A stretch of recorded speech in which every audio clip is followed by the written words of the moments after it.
ક્ષત્રિય મહિલા અગ્રણી પદ્મિનીબા ફરી એક વખત વિવાદમાં છે। પદ્મિનીબા વાળા સામે હની ટ્રેપનો ગુનો નોંધાયો છે। પદ્મિનીબા વાળા અને તેઓના દીકરા સામે આ ગુનો દાખલ થયો છે। આરોપી તેમજ તેજલ છૈયા, પદ્મિનીબા વાળા, શ્યામ હિરેન અને પદ્મિનીબાના દીકરાએ હની ટ્રેપ કર્યું હોવાની વિગતો સામે આવી છે। ગોંડલ બી ડિવિઝન પોલીસ સ્ટેશનમાં 5 શખ્સો સામે ગુનો દાખલ કરવામાં આવ્યો છે। ગોંડલમાં રહેતા રમેશ અમરેલિયાને પ્રેમજાળમાં ફસાવી ₹8 લાખની માંગ કરવામાં આવી અને જો રૂપિયા નહીં આપે તો દવા પી જશે અને રોડ ઉપર કપડાં કાઢીને મારવાની ધમકી પણ આપી। યુવતીએ વિડીયો કોલ કરીને ફરિયાદી સાથે બીભત્સ ચેનચાળા કર્યા। બાદમાં એ વિડીયો રેકોર્ડિંગ વાયરલ કરવાની ધમકી પણ આપી। પોલીસે પદ્મિનીબા વાળા સહિત હની ટ્રેપમાં સામેલ તમામને પકડવા ચક્રો ગતિમાન કર્યા છે। ગોંડલ બી ડિવિઝન પોલીસ સ્ટેશનમાં 5 શખ્સો સામે ગુનો હાલ દાખલ કરવામાં આવ્યો છે।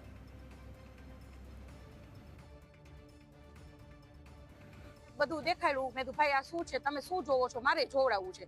અને અમારું એક પેલો તો એવું જ હતું કે એ ભાઈને અમારે ખુલ્લા પાડવા હતા કે કોઈ પણ જોવડાવવા જાય અને આવા બેનો દીકરીઓને ખોટા સકંજામાં લઈ અને શોષણ ન કરે, બરાબર। અને એ ભાઈની પૂરેપૂરી તૈયારી હતી આ બેનનું શોષણ કરવાની, એટલે અમે એને ખુલ્લા પાડવાના હતા। એટલે મેં એનું સાંભળ્યું, પછી ભાઈ માફી માંગવા માંડ્યા, એના દીકરી માફી, બધા અમારી પાસે કેટલી બધી માફી માંગી અને કે બેન જાતું કરી દો, એના દીકરીને કંઈક સિઝરિયન છે, એ રોવા માંડ્યા બહુ। અને ભાઈએ કેટલી વખત માફી માંગી કે 100 વખત મારી હવે કોઈ દિવસ કઈ ભૂલ થશે નહીં।